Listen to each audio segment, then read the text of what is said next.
but towards the end of the session, we would love for you to be interactive, unmute yourself, ask questions. That's the whole purpose of this evening, is also to interact with the beautiful guests that we have this evening with us.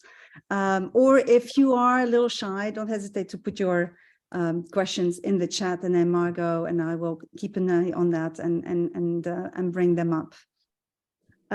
We will have about 20 minutes for the Q&A, and this session, as you've just seen, is being recorded.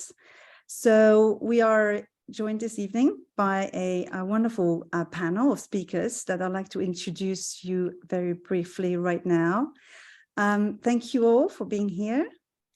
I first will start with two guests from the academic side. Professor Julia Milner, welcome. So you're originally from Germany, teaching professor at EDHEC Business School in Nice, with expertise in leadership, coaching, and positive psychology. What I find incredible, Julia, is that you have been studying and working with over 25 universities across the world, many very renowned ones, across 6 disciplines and 7 cultures. You also have an extensive industry experience as a management consultant, working with numerous international companies. And last but not least, actually, you host a YouTube channel focused on how to make work a happier place, which I highly encourage you to have a little look at. Thank you for joining us. Thank you so much. Great to be here. And then we have Sok-ho Trinh. Thank you for joining us, or also known as Dr. Passion. Now, you're British and French-born Cambodian Chinese. And not only do you speak many languages, I believe you are octolingual, but you wear multiple hats from a professional perspective. You're an academic. You're leader of the Masters in Strategic Management and Leadership at the University of Roehampton. You've worked as a faculty member at the Masters in Positive Psychology and Coaching Psychology at the University of East London. You're certified professional executive and life coach, and you work with a range of business leaders, I believe, and helping also their teams. And your main research interests include passion at work, of course, leaders and employee engagement, but also well-being in the workplace. And you have many other talents as well. I believe you're a professional trained artist and have worked in musical theatre and screen acting and voice acting. So thanks for joining us. We then have 2 great guests from the corporate side. Ghislaine Allilaire, originally from France. You have also studied at EDHEC Lille, and you are a 1994 alumna. You started your career at KPMG in Paris and then London. And then after 13 years, you made the leap to the corporate world and started working with FMCG companies such as Bacardi, and then large retailers, including M&S and Kingfisher. So a fantastic range of corporate experience here. You've worked for both listed and private companies. And in all those companies, you have held different positions in finance. You're now at Lego Group, where you're heading the finance team of the retail arm of the group, which includes 200 stores globally, but also, of course, the website lego.com. And you're working with many with teams across the world and with different nationalities. Benoit, welcome as well. Now, Benoit, you are also from France, and again, a 1997 alumnus. Benoit, your professional background is primarily in finance. Benoit and I will know each other very briefly from JP Morgan way back. After you worked there, you joined PERMIRA, and I've been working there, so the private equity firm, for the past 17 years. You're now a partner at the firm, member of the investment and executive committee, and as such, you're on the board of many companies across Europe. Benoit, thanks for being here. And then we have Oya Tabag, who is active in the social space. Oya, you're originally from Turkey. You are a co-founder and trustee of Turkey MOZAIK Foundation, which is a grant-making institution working in the area of education, health, children's rights, gender equality, culture and arts, and environmental sustainability. The foundation actually focuses on projects and activities to create positive social change, to solve root causes of social issues in Turkey. And I'd like to take the opportunity very briefly to mention that Turkey MOZAIK Foundation has been really involved following the devastating earthquakes that occurred earlier on in Turkey. And I'm sure, yeah, that you'll share your perspective on leadership in that context as well. And you're also an entrepreneur and involved in startups and working in educational technologies. In addition to your BA in industrial engineering and MBA from Imperial, you actually also back as a student and are currently working towards a master's in applied neuroscience at King's. So thanks all of you for joining this evening. Now I'm very conscious of time, so I'm going to kick straight into it, or dive straight into it, of the topic of Leadership 101, which is a very broad topic, of course, and we could spend a lot of time on this.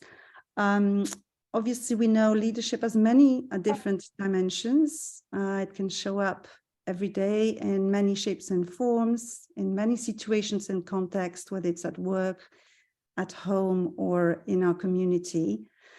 And so maybe I will start by asking all of you panelists what your definition of leadership is, maybe through the lens also of your own experiences, and what it really, what is really needed to be an effective and inspiring leader as well. So I will leave it, anyone is brave enough to start the conversation. Can I start? Of course. Thank you. So my definition of leadership is when you positively influence your team or somebody, and you help them become the better versions of themselves. That's lovely. Thank you. That's a really good one. Yes, I can build on that one. Thank you, Gina. I love this, become a better version of themselves. Thank you so much, Nina, for sharing that. For me, leadership means empowering others to find their own best solution. And it's creating an environment where everybody can thrive. So what Nina just mentioned, to really use their strength, hopefully also enjoy what they're doing, maybe not all the time, but most of the time, but also moving roadblocks out of the way. I think that's also important. So that's my definition. So empowering others. Shall I go? Yeah, sure. Yeah. I think in my mind, maybe in the philanthropic context, I find that leadership is about bringing people together towards a common cause. So, and I sometimes go back to this one episode when I went to a child psychologist for my son, just asking how do I make sure my son is a happy child, and he said happiness is a byproduct of other things. So you cannot chase happiness. What you can do is, help them be good workers, help them, create social connections and be resilient, and then they will be happy. So I find leadership is also a byproduct of following your own passion and providing a good example and communicating this, your passion, your cause, so that people feel inspired and follow. And I think in the philanthropic context, at least, leadership happens as, we call this leading without authority. So leading by providing example and inspiration and helping people be inspired enough to find their own power, own sphere of influence, to come follow you and, to work towards a common cause, I think. Lovely. I may I react. love that. Yes, Ghislaine, Yeah, please. if I may react, I think I love your analogy as well with what's happening with your son. I think you draw so much in leadership from raising kids. I've got 3 kids, and I just feel the word positivity, happiness, empowerment is the secret sauce. It's, you know, how do you, with a common goal, whatever the goal for product, business, or happy family, how do you effectively ensure that everyone is clear as to, you know, what is their role? How do we each individual personality bring our strengths to the table and add value? And at the same time, how do we together have effectively a bigger value, bigger contribution, because we're together? So it's not just, you know, an individual journey, it's either a family journey or a business journey, but and that's effectively the challenge, is how do you get this empowerment so everyone feels they're clear how they can add value,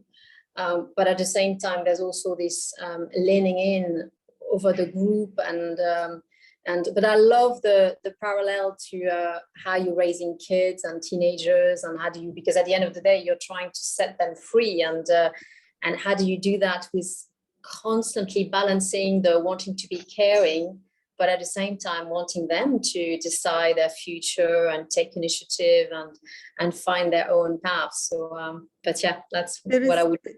Yeah, thank you, Ghislaine. There's an element of guiding here, and actually if you look up the etymology of leadership, it comes from an old English word which is guide, interestingly. So I think that's at the core of everything, right? And with that you just embroidered all these other things.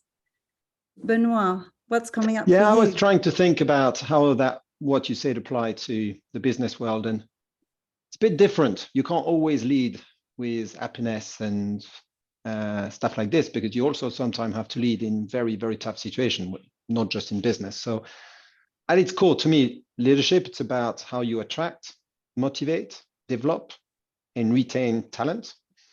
And it's also how you get the best out of that talent pool, and that's individually and together. And I've seen very, very different type of leaders. And I think the reason is the leadership has to adjust to the type of talent you have, and also to the type of circumstances you are. The one commonality I've seen among all leaders, and I've seen introvert and extrovert, relatively team player, some slightly more commando type approach. The one commonality is they care. They give the impression to the individual that they care about themselves, they care about the organization. And that, I think, you can get away with a lot. You can ask a lot of people if they know that you care for them, you care for their good, their development, and that gives you the ability, not the right, the ability to ask a lot from them. Yeah, I would you know, take that on board, and I think there's an element of I see you kind of a skill or mindset. I'm not sure it's a skill, but you know, that caring, that I see you, I see what the business needs, I see what the community needs, and this sense of connection of humanity actually as well that comes out, right? I mean, a lot of leaders are extremely seniors, and yet they're able to connect with everyone at all levels, and really be there and hear them out, even if, as you say, Benoit, there are some very difficult situations that, you know, some, you know, fantastic leaders have to deal with, but they still see the human behind. So yes. Yeah, I guess I'm going to jump in. It's very interesting. As I listen to the other panelists, there's really a common thread that I'm noticing here, which is you pick up the lexical fields and the word and the attributes that people are using. It's very much positive, and I like to kind of play devil advocate somehow, and it kind of builds on what Benoit is saying. I have equally spent 15 years in the corporate world in data science and analytics, cracking consumer psychology and consumer behaviors. And as I was working as a global leader in a couple of listed companies and also founding startup, I found that there's not only lovely leaders, the object of the leadership, and these are two different constructs, leaders versus leadership, is not always for the good. I don't have to quote names of famous presidents or prime ministers or leaders in the world. There are some people that are quite toxic. There are also what I call dark side of leadership. This is coming out from my research. As a coach, some CEOs that think sometimes they're superstars, they actually crack in front of me in tears and completely embracing the vulnerability, trying to fight the dark side.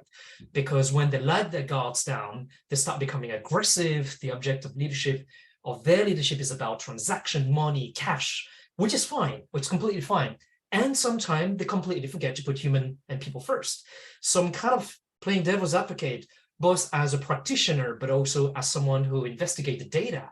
There's both sides of leadership, and I don't want to see life as, if I may use that black and white controversy, I would say there's a zillions of colors in between.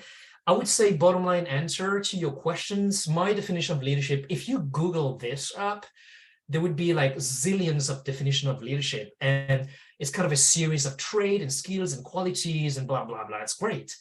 Now, if you really think about that, and I'm going to give you my own practitioner / academic view on that, I would say that leadership, we're not talking about leaders, but leadership was your question, is both a source and a resource, is a source of power, of influence and impact. But if you think about that, you could use that source that also is an inner resource. So a mother or a father, I'm a father of 6 years old. You can have some leadership, influence some people. The object of your leadership can be something quite toxic and bad. You could be telling your kids, you know what, go for that, destroy everyone, be the best in class, get straight A's, I don't care about the others. But it could be a lot of caring, a lot of positive psychology. As I love Julia's research, we need to take it offline as well.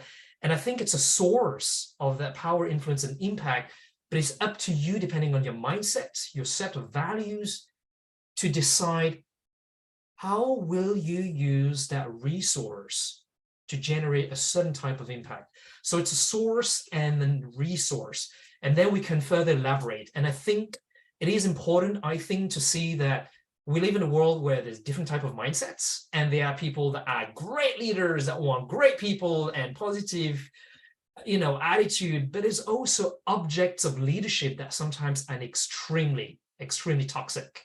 And I think we need to talk about that, because there's an elephant in the room, and that's something that I see in my research, and some people that I support as very senior leaders. I'm thinking about people from Criteo or people from tech companies or financial services. They're like, wow, I didn't know that I was so toxic to my teams, but also to myself when I bring that home. And my wife or husband are like, what the hell is happening with you? Like, don't you see that you're becoming aggressive or like very stressed? And so you slowly but surely enter a dark side, and you sometimes don't see that. And I think we need to find those blind spots. But I'm going to keep that, because maybe it's going to come across the questions that you're going to ask next. No. Thank you for that. And any reactions on that from the other panelists here? Oh, yeah, I think, you're absolutely right. I think the number of psychopaths is quite higher amongst leaders than in the general population. So we do have to, you're absolutely right, we can't ignore it. But for me, if you are asking about good leadership, it's instead of holding on to power, it's, as I was saying before, really empowering others. I think we are moving away from this, micromanaging, do as you told approach. It's not working anymore. It's not working with the generations. It's not working in terms of inclusivity and diversity. So of course there are different ways to lead, but it's absolutely not more micromanaging, but really much more coaching others and really creating a setup that works. I would though also echo what Benoit says. Sometimes I think in academia we stay on this ideal, side of what it is, but also from my practice, this is also not, the reality. You do have to make sometimes tough decisions. So I think it's also about being transparent. When you change your leadership style, why are you changing it? I think that's also very, very important to do. Thank you. Anyone else before we move on to the next topic? I think also it comes with a requirement for merit as well. So it's not only your character, but like Dr. Sok-ho, did I pronounce that correctly? Sorry. But like you said, how much of a source and a resource you are, and how much do people around you trust your judgment? I think that's super key, because people, I mean, in my corporate work and startups so far, also in the philanthropic world, I've always seen kind of fall of, it's not about when you come to a position, if you come with your characteristics and your grit and all of that without thorough appreciation and the knowledge of the job, then the demise, inevitably comes very, very quickly. But then if you're a source of like trust and people look up to you in times of hardship, then there's a natural leadership. And I think, I don't know, that might apply for pretty much many contexts. Mm-hmm. People don't question if you are a transparent leader. Mm-hmm. Yeah, I mean, trust is a topic, well, it's a theme that obviously, or traits that comes up all the time in leadership, together with self-awareness and I suppose as well, vulnerability and recognizing own mistakes, all of that, being transparent as to how they operate. All of these are absolutely traits that that come up. Maybe I will lead. Yes. Oh, sorry. I think that one of the things as well that has happened in the last 20 years is that overall things are becoming so complex that the psychos that we've referred before, that or the bullies that we used to have maybe 20 years ago, they probably cannot operate anymore, or less so in the current world, because the current world is so complex, so volatile, that it's almost like the leader knowing everything, knowing exactly where to go, and I don't think exists anymore. It's much more the key for me, the key skills there is the ability to really adapt to a different environment and really draw on the various resources around you to get whatever objective you're trying to reach. So I think it's also the environment, the complexity and volatility of the environment that forces people to lead, I think, in a different way compared to 20 years ago. So I'm personally quite hopeful that, or at least I see in my environment, maybe also I'm more choiceful about the corporates I now work for. But I think the psychos are probably much less tolerated, and I think the people would stand up now. The things that used to be tolerated maybe 20 years ago that now in the corporate world would not be possible. But I don't know if other feels the same. But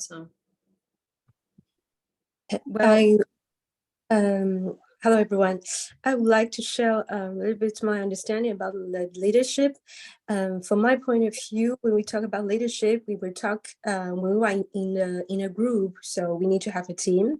And the leadership that I feel in my work from my previous boss is that he successfully bring the team and building together the passion. It is not exactly precisely the intelligence that he has, so it's not the, the rigorous or exigent way that he would like to ask us to learn. No, I think he just successfully implemented in our mind the way he appreciates the work, his passion when he is in the office, he's benevolent when he works with us, and everybody in the team, we just feel it, and we consider frankly him as a leader. But no matter what situation, what environment, it will be changed, what industry it will be changed. And for me, I think the leadership is somebody built successfully a passion, a spirit, which can encourage people to work for some objective. This is for me, it's a journey. Yeah, thank you. Thank you. Thank you so much for your input. I think leading on to what we've just discussed, maybe, obviously we're in a constant changing world, and post-pandemic, My question is then maybe, is leadership, as you said, Ghislaine, evolving? What kind of leaders do you think we need more of today than post-pandemic? And, you know, is there a reshaping that's happening, or with this new generation as well, of younger generation and the quiet quitting? Is there more, some what we are looking for is different, has changed over the past few years? And you might have seen that across cultures with your experience, having worked in different places. I mean, both of you, Ghislaine and Benoit. Any thoughts, Benoit, maybe? Yeah, look, I always struggle when we try and define what a good leader is. I repeat what I said, is my experience is different type of leadership function more or less well in different circumstances and in different organizations. And I'm personally convinced that this idea that there are people that are great leaders, but they're also great leaders for a specific set of organization and a specific time of that organization. So even in the last 4 years, we had huge growth till 2021. And then all of a sudden things change. And you have to, instead of the challenge being attracting talent and growing very, very fast and, you know, dealing with rapid growth, all of a sudden you have to potentially cut costs, lay off people, pivot to making money as opposed to growing. And it's very hard for one leader and for me to tell you what's the right leadership for one and what's the right leadership for two. And I heard all these points about positive leadership. I totally agree with this. You can't do it all by yourself. You have to show that you care. You have to have a very clear sense of what matters. But I really, really insist. I'm yet to find a perfect leader that is perfect for even all the time of an organization. Would you say that there's an element of agility, though, that's come more to the surface, that's needed really throughout, you know, the last few years? And that's one of the traits or behaviors, mindset, that's not a mindset, but behaviors that's really required. I think you're going to have to go back to what are the core psychological, sociological type behavior that you can have, because these are not skills. If you're good at cutting costs or you're good at growing a business, there's going to be a time where you're not good as a leader anymore. So you're going to go back to, are you good at recognizing what you need? Are you good at recognizing what you know and don't know? Are you good at getting people to work for you and complement what you're not good at? When we assess a company, we do now what we call management assessment. And it's not about saying he's good, she's bad. It's about, okay, these are the things that this organization need to do. Okay, the next 3 years, this is what this company really need to be good at. What are the skills of all the members of the team against those objectives? Do they have pattern recognition? And do they have enough diverse set of skills to achieve what they need to achieve? That to me is leadership. A leader needs to permanently look at his own skills and his team skills and say, okay, do I have what it takes to be successful in this environment? And sometimes it means accepting that you don't. In a positive way, it's bringing new talent. In a negative way, sometimes it's changing talent. And that, I don't think that has fundamentally changed. The way you do it has changed, but at its very, very core, leadership is making sure that you've got the team and the skills to achieve, to do what you need to do for the business. And that's, I accept, is in a corporate context. So it's a bit more, rational, but this is what it takes. And it's hard, very, very hard. So a lot of self-awareness in that context. About you and your team. I actually think yourself, you need help. your team. You need help. You need help. It's as important as, the quality of your product, the quality of your finance, the quality of your people, and the skill set of your people, the development of your people is totally as important. You can have the best product. Actually, no, you probably don't have the best product and the best finance without, the best team, but you can have a great project and a great raw material. If you don't have the team to deliver it, you're not going to do it. Mm-hmm. So there's an element of obviously attracting and then retaining, in addition to a talent or the right people with the right skills. Ghislaine, is there anything that comes up for you here? Yeah, no, completely, agree. The need to acquire the right capability, really, at the end of the day, that's what we're talking about, and evolving that capability dependent on the circumstances, absolutely. But for me to be able to do that, you also need to be curious, to learn constantly and ask questions to make sure that you're constantly on point of understanding the situation. So yeah, because obviously I personally think we are constantly evolving quite fast, and so maybe what I thought was true 6 months ago may be not be true anymore today, because the context has changed. So the ability to have a good read by learning, but also connecting with people, connecting with experts, to be able to have the right read on a situation and therefore take the right measures to reach whatever objective, I think is quite important. And for me, it's all the more important that it's this complexity means that you often have to work with very cross-functional global team, and that's what it makes quite complex, because it can then become quite chaotic. And so it's, as a leader, how do you organize this potential chaos to make sure that there's also efficiency along the way, because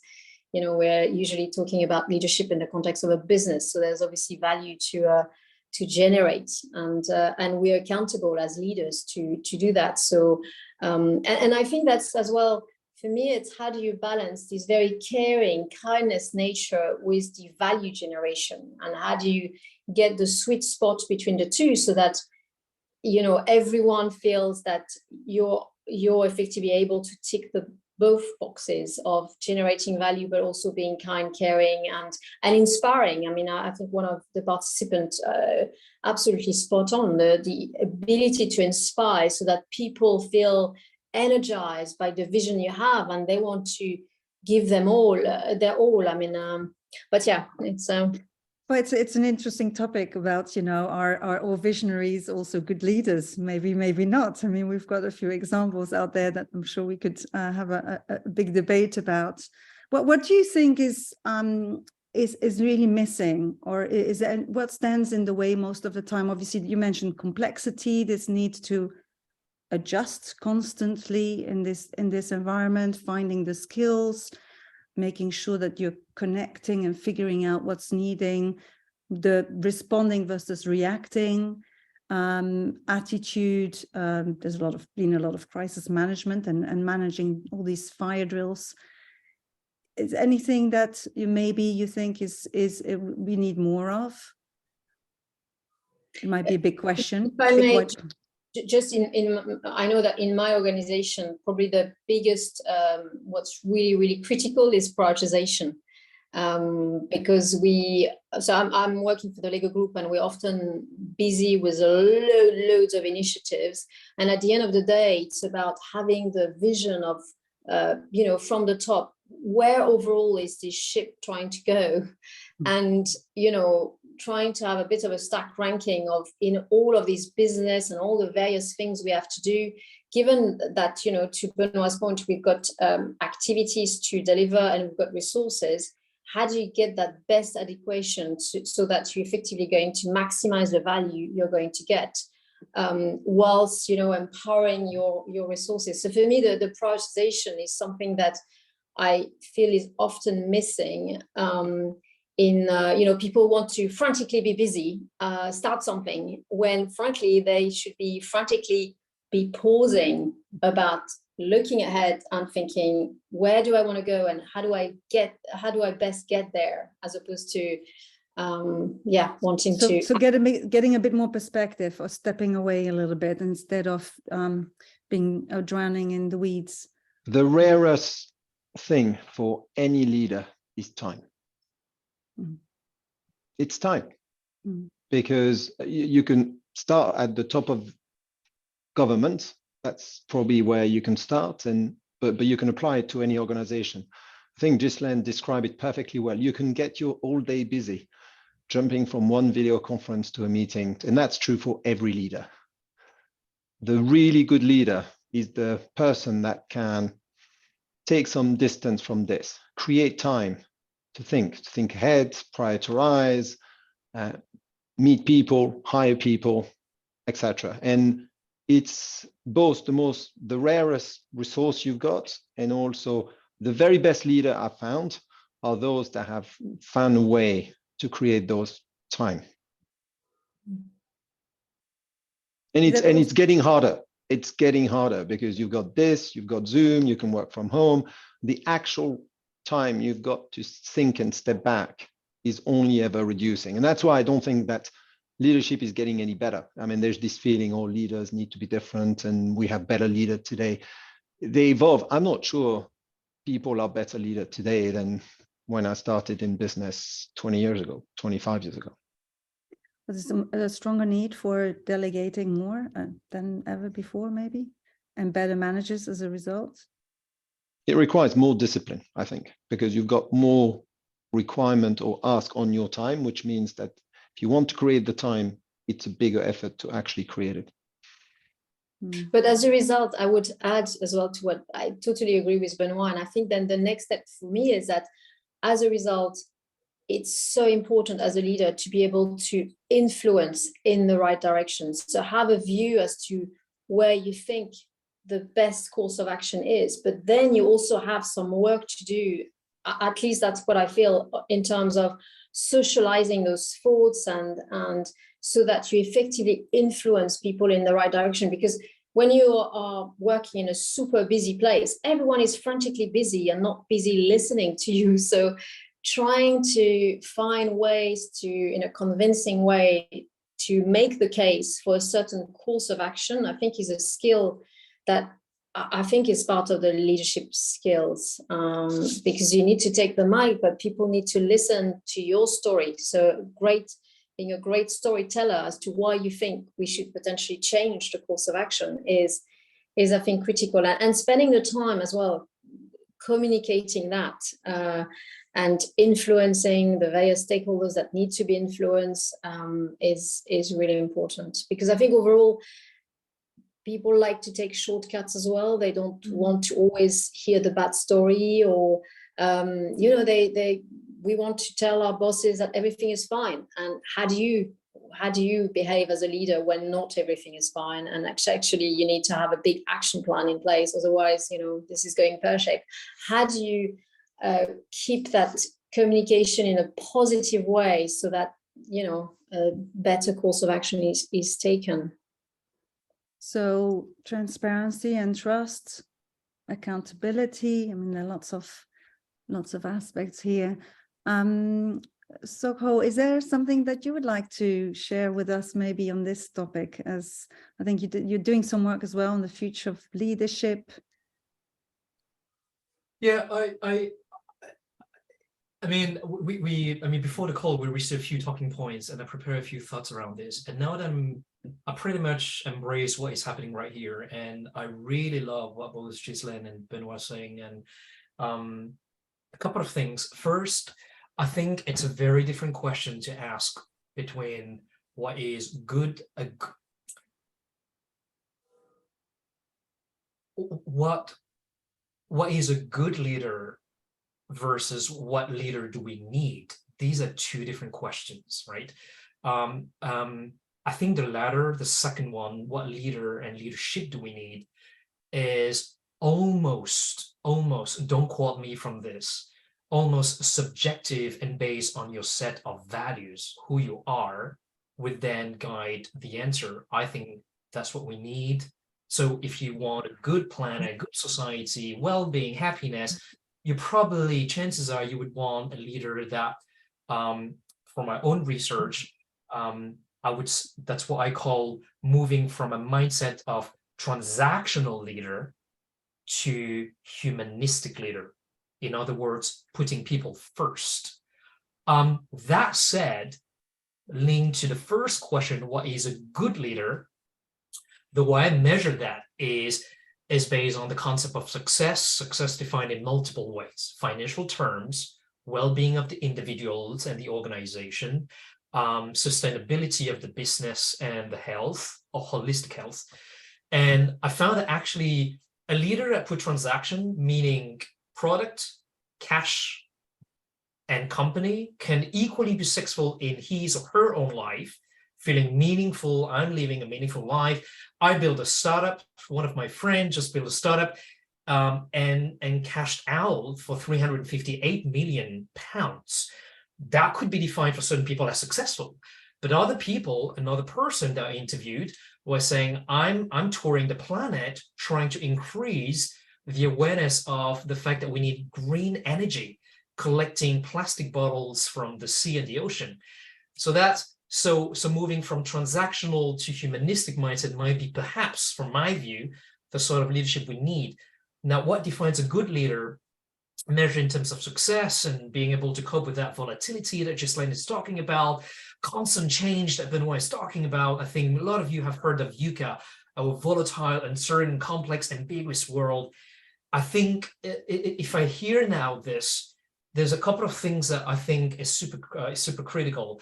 I love what Benoit was saying. They need to be able to have that thinking time. I call that a headspace. Very few leaders that I coach or people that I work with and interview have the ability to remove themselves from that buzzy setting and environment and create headspace for themselves. In other words, booking a rendezvous with themselves. When was the last time, instead of thinking of a to-do list, when was the last time you thought about a to-be list with, on top of the to-be, being with myself and being relaxed so that I can think and I can connect with people and myself. Second, this is a given, awareness, but also self-awareness with a dash in between. Meta-awareness of what the hell is happening, and when I come into a room and I speak loudly and aggressively, the impact I have on people, but self-awareness. I think this is the good leaders I see have that huge amount of self-awareness, and there are ways and scales to measure that. I would also say that there's a third point. It's linked to multiple, what some of you were saying, this idea of trust. But then I would question, how do you build trust? And from my own research and the work that I do as a practitioner, I think that there's one critical thing, is the ability of the individual, for that leader, for he, she, they, to be able to bring their authentic self. So I remember a leadership program. It was an offsite in Barcelona. There were 8 people around the pool, and suddenly the most senior person started to cry. They started to cry and being vulnerable completely. And that authentic self they were bringing, showing their true self, started to build trust amongst the others. This person was asking help from the CFO, the CTO, the whatever, all of the C-levels, bottom line. And people saw not a machine, but a human being, and the authenticity, embracing vulnerability, starting to build trust in other people. So bottom line, I think the ability to build trust through authenticity is critical. And one of the model I have developed is based on successful leaders that I've seen, and most of them have 4 Ps. The first one is to have a clear purpose, and that requires people to have a high level of awareness. What is my life goal, my life purpose? When was the last time you thought about, this is my life purpose statement? Very few people know that, let's be honest. Second, they have purpose and passion. So I investigated 5-6 years of my life just cracking the code of passion in leadership. And you might have read a book from Angela Duckworth's Grit, from Robert Byron in Canada about the psychology of passion. And Oprah Winfrey, Michael Jordan, Celine Dion to Steve Jobs would talk about, I need people that are passionate, but what is passion? Can you transfer that? There's dark side to passion. And I saw that people that are successful have purpose plus passion. The third one that they have is perseverance. So it's so easy to launch a startup. Let's talk about entrepreneurs. But it's so easy to give up on your startup or your venture, be it social, profit, or non-profit. After 6 months, you can give up. Those that are successful are clear in their purpose, They have passion, that is an energy that fuels the car to move forward. Then they don't give up easily, they're perseverant, which is different from resilience, if you hear me out. These are different psychological construct. Perseverance is different from resilience, similar, but it's a cognate areas. And the fourth one is what I call power, the fourth P. And that power could be not necessarily from what you imagine from power, top leader, CEO, or president, or it could be the inner power that a mother has on their kids or a father has on their kid. And it's the ability, we back to the leadership definition, you ask us first question, your influence, the impact, and the power that you have on others. So these are the 4 Ps that I've seen in successful men and women and anyone in between. Clear purpose, very few people have that. That's why to get some therapies, coaches, friends to talk to. Passion, that's the energy. Perseverance, they don't let go and give up that easily. You can beat them, they will still go ahead, and the startup will still fly 10 years later on, and they can then trigger the power. So, and I think back to my original point, I think it's a different question to ask between what leaders do we need, which is very almost subjective, depending on your set of values, you would answer something different, versus what is a good leader, which is measured in terms of success criteria, and then that success is defined differently. But that's my answer. I hope that makes sense. I'd love to hear what the reaction from other panelists as well, and people in the room as well. Absolutely. I don't know if maybe anyone, or Julia or Oya, would you like to follow up on that, especially with the idea of, you know, what becomes possible with leadership, good leadership. We've talked about, you know, purpose and passion, and I think, oh yeah, that's something that is echoing, probably resonating with you quite a bit with what you've been doing at MOZAIK Foundation.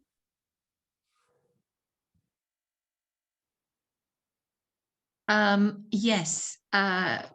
So in Turkey MOZAIK Foundation, for those who don't know, we have set up this charity, is the philanthropic organization, about almost 6 years ago.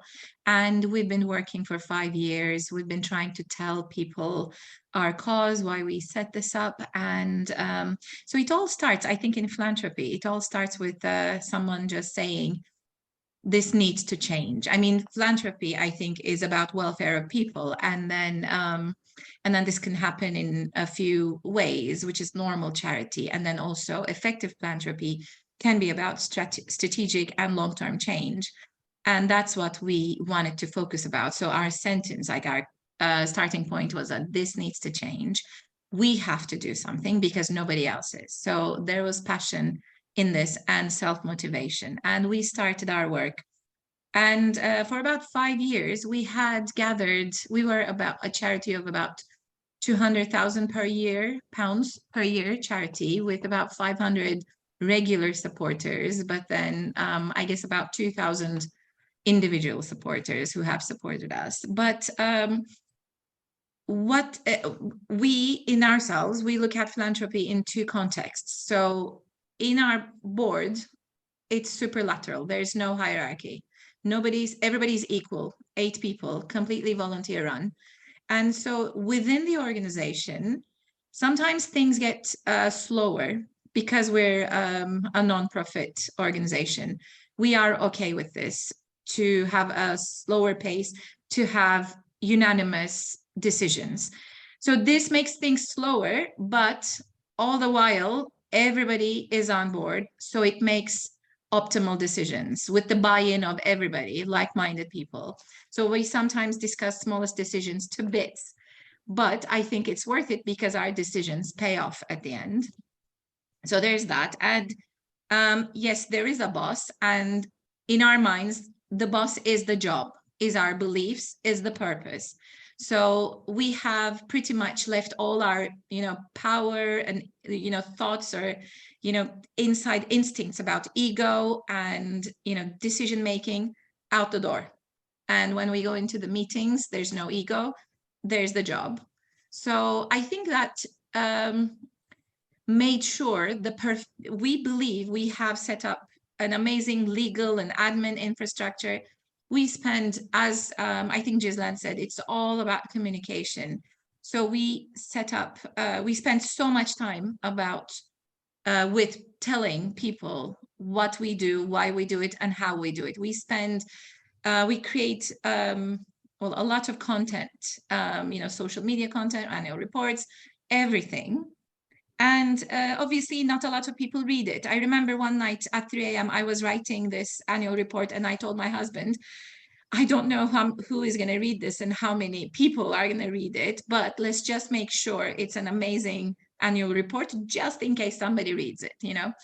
So then the earthquake struck. So for 5 years, people were following us, you know, just trusting in our work, but nobody were as passionate as us for the causes. Not nobody, but about, you know, the 500 people. And then the earthquake struck.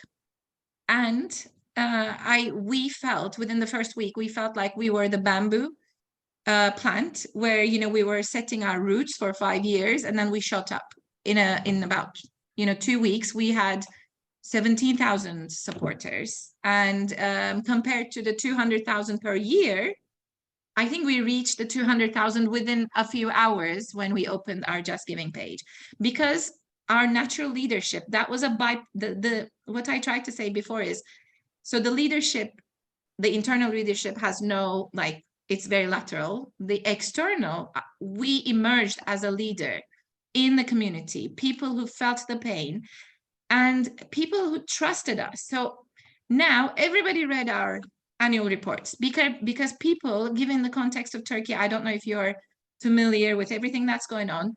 So the institutions, there's I think a relatively low rate of trust in institutions.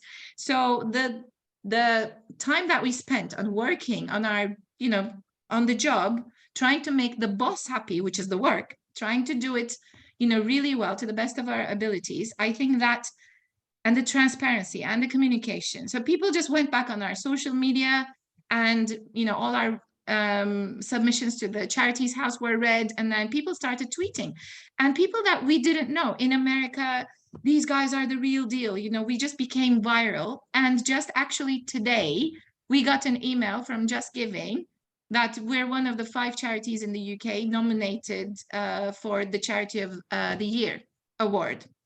So that's fantastic, and I think it's very timely that there's this panel now, so I can just say that. So I think for 5 years we were just showing our, you know, passion, our purpose, the transparency, communication, and we were always inviting people, come join us, do what you can do. And then people just turned into themselves and they said, okay, I'm a parent, what can I do? So they went to their schools.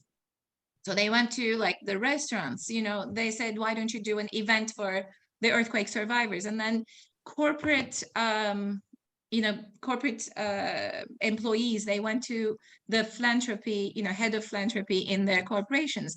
And also one thing that I have to tell, I think this is an amazing story. So for the first 5 years, we were thinking our main goal is fundraising. So how do we fundraise? How do we fundraise? And we were always saying, you know, sometimes in some, let's say Tate Modern, you go there and then they have these walls, and then they say patrons who have paid, I don't know, 25,000 or more than 50,000. So there's these donor circles. So we were always exploring that. And what we were thinking was, let's say, you know, if somebody gives, I don't know, donates more than 10,000, let's make a donor circle. Let's do gold or platinum or whatever. So we were always exploring, but one thing always stopped us, and that was, so if we say to someone, you paid, you know, you donated 10,000, and someone who donated 5,000 if we recognize the 10,000, what we're doing effectively is recognizing the 5,000 as unimportant. So we said, okay, we're not going to do this. We're going to be an all-encompassing charity, and we're going to have, you know, everybody on board. Whoever wants to do something, they should reach out and do whatever they can do. So a week after the earthquake, you know, everybody is going to their bosses, the, you know, head of philanthropy. Just 1 week after, we get an email from the head of philanthropy from 3i, which is a public company, private equity. big, and the email was like 3 lines. We want to donate 500,000. Please send us a bank account.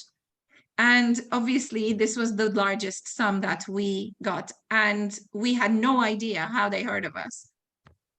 So then we called, and they said, one of your supporters emailed our CEO. So it turns out that supporter is an employee of Goldman Sachs, and she emailed everyone, all 300 contacts who are C-level executives at companies, individually said, you know, if you want to donate for the earthquake, this is your address because these guys do a good job.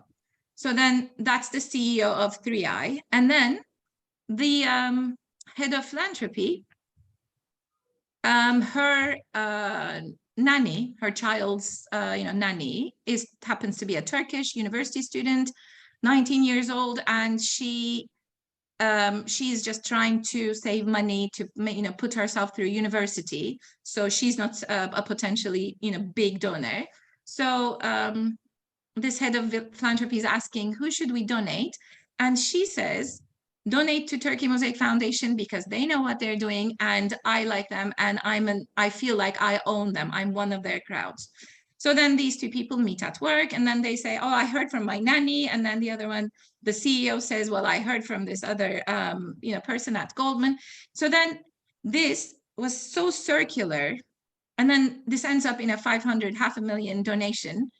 And this was so circular in our emotions where we said, we recognize everybody, even like £5, £2, or any kind of influence, kind of somebody retweeting, or not retweeting, reposting our stories, any kind of support is okay for us. So then I think that transparency and all-encompassing work towards the common cause, I think helped us raise the 3 million. And it's a lovely story, Oya. Yeah. It's anyway, beautiful. So I'm not going to take too much more time. The passion, I think the 4 Ps come through so beautifully between, purpose, passion, perseverance, the 5 years. I love how you're sharing your view of leadership being this whole flat organization that's kind of supported by all of these pillars, and then all this fantastic ripple effects at a time when suddenly there's this, need. And that's really paid off. And I think that's how it's another dimension again of what's possible. So I think it's a great story for you to share with us. Julia, is there anything? I'm sorry, I'm conscious about time. What's coming up for you? I'm going to keep it very short because I would love to hear from our participants and their questions. I think at the end of the day, we have to simplify it. Because if we make leadership too complex and too challenging and too hard, then I think it's going to be too scary to actually step up, and we need more good people to be really good leaders. So I just want to encourage everyone that leadership skills can be learned. Often leaders think they're doing something and they're not. So this comes back to the self-awareness, but you can learn skills quite quickly. In my research, where we've done thousands of video analysis, the one thing I would like to finish with is, if you have empathy down pat, it's much more likely that you're going to be a really good leader. Yeah, that absolutely. I love that. And I think that also your point of demystifying leadership. I mean, you don't need to be at the top of an organization, as with Oya and all of us here. You can just be a leader in your own community or at home in the simplest way, which can then have a great ripple effect and embrace all of that, including empathy, right? Well, thank you. I would love to open the floor to questions, because that's also why all the participants are here for tonight.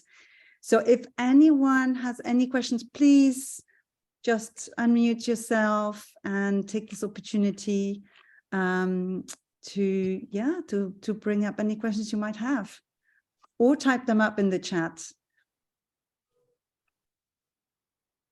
Anyone here?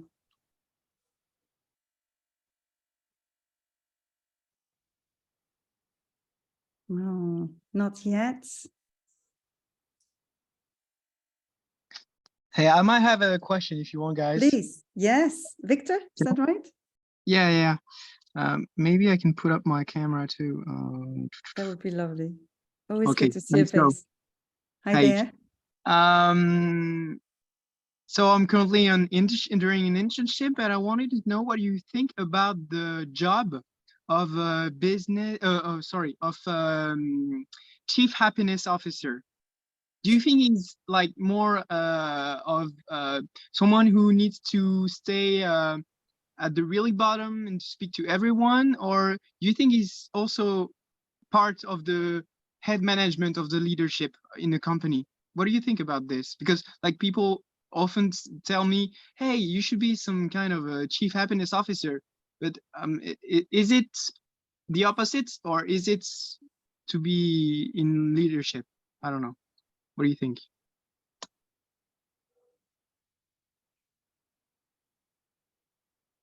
I think it's great if an organization puts some emphasis on it. I think we have to be very careful that it doesn't become like, you know, a values poster on the wall where we just say, yes, we're going to do this and we do well-being, but actually following through with some actions. Whilst it's called Chief Happiness Officer, I don't necessarily think it needs to be someone from the top, but what we do know, if executives do not role model good behavior, then it's really hard to go through the organization. But I think no, you don't have to be top executives to do this. I think it's more about, are you interested in this, and can you leverage this throughout the organization? So go for it, Victor. I think it would be great. It would be a great next position. I don't know. Maybe you can also think it's bullshit. Like it's some kind of thing. I don't think it's that. I just think we have to be careful that it's not becoming just lip service, but that there's actually something behind it. But yeah. Go for it. Yeah. I'm going to echo what Julie is saying. I mean, first and foremost, Victoria, I think if this is something that you feel intimately connected to in terms of values, go for it full on, 250%, right? Now, there can be a lot of bullshit, right? So there's happiness here, happiness there, from Harvard Business Reviews to BBC to TF1 in France. Everybody talks about this is a trend. It sells a lot. There's a lot of books, a lot of talks. It's packed with science. We measure happiness quantitatively, qualitatively, you know, so it can be very hardcore scientific. Now, the world needs simplification. People need stuff that are simple. A rainbow, we say it's 7 colors. Instead, it should be zillions of colors. But if you say that, people are lost. So if you manage to demystify happiness, to say one of the panelists were demystifying happiness, using some basic metrics and interventions, in other words, exercises, and you know a little bit of evidence-based techniques, you can do some magic. But the first starting point is you have to believe in that, right? Does it have to be super seasoned leader? Does it have to sit at the board as a chief level?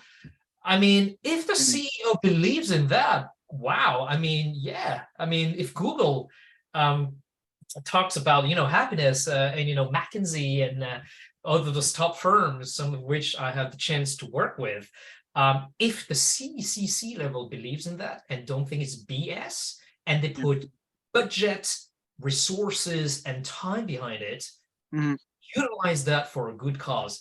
If not, it might simply and sadly just be lipstick on the deck. Yeah. If you see what I mean. Or maybe also because they've quite got too far from happiness, they need to reinstall it by officializing it. So yeah, maybe that's a way also. Okay, thank you for your answer, guys. Thank you. Thank you. We have one question in the chat from Elise. Do you think all managers should develop leadership skills? Do you consider leadership skills as very different from original management skills? Yes, I just wanted to go back to the definition and the semantics, because I was like wondering like a very philosophical question, like, okay, but are we talking about, because when I'm talking about that in my company, it's like, okay, we have our leadership framework. It's for all managers. They have to apply some practices, have to apply and to be owners of some behavioral competency and so on. And sometimes I'm like a bit confused about, okay, so when we are talking about a leader who is someone who is inspiring and so on, are we talking about all kind of managers, or I don't know. Yeah, it's an open question, and if it rings a bell to someone, I don't know. Any thoughts? I'm happy to take it. I'm going to make myself very unpopular amongst my academic colleagues out there, so it's bad that this is recorded. But I think it's crazy, this differentiation between leadership and management, and often leadership is being made sexy and management is this, you know, you organizing or doing things. For me, it's the same. So I mean, it's either you are a leader and then you have to, of course, also manage some things. But I would not do a differentiation. But it's the same. Management is managing people to do something, or to a goal, to whatever you want to do. But it's absolutely the same. So I personally don't understand the difference. Okay. And in both areas, I suppose you do have you know, the being and the doing. I mean, you know, there's managerial skills, as you say, with people, but also being and acting, you know, being that leader and showing those skills and traits. What has changed this, or where I think people have started to differentiate, is this idea that everybody can be a leader, even if you have no management function. That was this idea that if everybody in the organization have those leadership skills, even if they are at the, you know, when they just start, they're an intern, they just one member of the team as opposed to the leader of that team. I think that's where at some point you start saying bullshit, because managing requires leadership. It doesn't mean that you don't need human skills and quality as any member of a team. But I think, to me, leadership is really about, I go back to it has to be taking care of a team, no matter how big that team, but it is linked to how you interact with the team. Yes, I think maybe the confusion can be like in history, we were like leadership is a quality, is kind of a quality for a manager. But today it's like a core competency, and like any manager should have the leadership skills. And so that's why it is evolving, and it's interesting, like to go back to the roots. But yeah, okay, thanks. I don't think leadership is a quality. That would be, I mean, some people are naturally better at developing leadership skills, but these are skills that you learn, develop, evolve. So no born leaders automatically. I think, like any skill, some people have specificities, but it would imply there is only one type of leader. If it's born, it's genetic, which I genuinely don't believe. I've seen people with very, very, very different character, way of life, being incredibly good and efficient leader in a very, very different way. Thank you. Thank you. Anyone else here? Yeah. Hi, everybody. Thanks for your insights. Maybe one question about diversity and inclusion. I'm not sure we spoke a lot about it tonight, but I think this is key for leadership and management. Could you elaborate about it? I'm happy to have a go. Hello. I would say this is absolutely critical, the D&I. And for me, really, what is important is the diversity of thoughts. We need to make sure that facing whatever the objective, the problem, the question, it's important to draw upon different resources, different thoughts about a problem, and that there is a good debate. So for me, the D&I does help in that sense of having a diverse team, whatever the needs in terms of level of expertise in various areas. But so for me, diversity of thoughts is something really critical. But then clearly, not having a diverse talent is enough. It's also then being able to debate and organize as a leader that thought process so that you come to a decision based on that thought process. So, but yeah, I think it's really, really important that D&I element. But I think let's see what the other panelists are saying, because I mean, D&I these days means so many different things. Just a very quick word of that. I love what you said, Ghislaine. Sebastian, it's a fantastic question. We just have like literally 60 seconds, right? I happen to have invested quite a few years of my life in EDI, Equality, Diversity, Inclusion. Two parts of your questions. It is important, yes, bottom line answer. Why? Because increased top line, increased creativity, potentially well-being of employees, bringing their authentic self.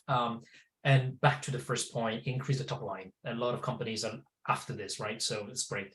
I think my steer on EDI sounds like sexy and a nice concept, but number one, it needs to be backed by the top. And number two, no matter what you do, it needs to be articulated in a simple fashion, practical fashion, and it needs to be meaningful to people. And then practical means many things. A lot of things you see is people saying, oh, let's have a, I don't know, like religion day, Christmas day, Ramadan day, or let's have an LGBTQ. Then you have to take a step back and think of holistic steering group. So communication, policies, unconscious bias, training, it needs to be in the contract, so back to policies, and then process and data. You need to check the facts. Does that work? Does it doesn't work? So it needs to be simple, practical, and meaningful. Whatever you say and do needs to be meaningful to the rest of the organization. And it needs to be backed by the top. Otherwise, it will feel like, and sorry for those of you who are working in that field, it may feel like, oh, that's yet another HR little toy and game. They just want to sound good, and this is backed by them. This could be critical because increase the top line, the well-being, and the sustainability of a business. So back by the top, simple, practical, and meaningful, and you got it. Thank you. Thank you. Any last questions? I'm conscious about the time. Maybe we have another one question, last one out there. No. Well, I was hoping, thank you so much, all of you, for your contribution this evening. It's flown by, I have to admit. I know I've asked you if you could all maybe share one resource or something that relates to leadership that you would like to share with the participants. I didn't really define anything, so I don't know if we can go around very briefly here. If you have something to share on this topic. Happy to start. It's actually an amazing female leader, I find, called Angela Arendt. She's the ex-CEO of Burberry and of Apple Retail. Go on LinkedIn. She's very, she's now no longer having any of these functions, so she's got more time to think and to share her wisdom. And I would really encourage everyone to listen to various podcasts. Recently, she did a piece on, should we be afraid of AI coming up? And on the contrary, she was saying this is amazing in terms of the ability for us to unleash the creativity of the human mind. So she's an amazing, she's very inspirational. So I would encourage her. And she's also, back to some previous points, she's also highlighting how leadership goes really well with kindness. But yeah. That's great. Thank you. Would you mind putting it on the chat? I think we have a question here from Mathieu. That would be lovely. Thank you. Anyone else?